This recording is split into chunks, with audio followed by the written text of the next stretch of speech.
Смисля дека имате вие и остварени инвестиции, кои сте ги дали от програма за 2016 година.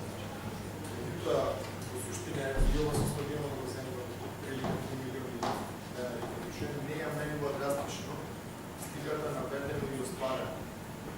Повторно ќе речем 16 милиони планирани инвестиции во механизација, 4 милиони са остварени, и ова да ја оставим тука, плюс 3 милиони, прилика 7 милиони. Или 50% на новата реализација. Посебно тука паѓа получение на малката на специјалната возила, сумата на превез средствата.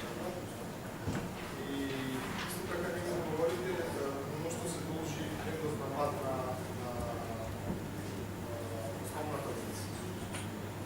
Којато посебна позиција. Повторно ќе речем, една лезвена тенденција, дај Боже да не е тенденција, само да се случува излично.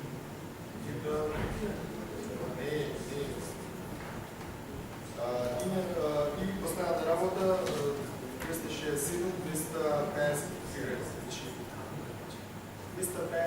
изгледов како бројка работени 2015 267 е дадена како бројка во програмата за 2017 заклучно со крајот за 2016 година.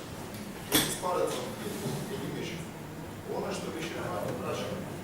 Зошто во програмата за 2017 тврдите дека во комуналец има 360 управници, а во програмата за вработување за 2017 како почетна состојба на крајот на 2016 земата бројка 460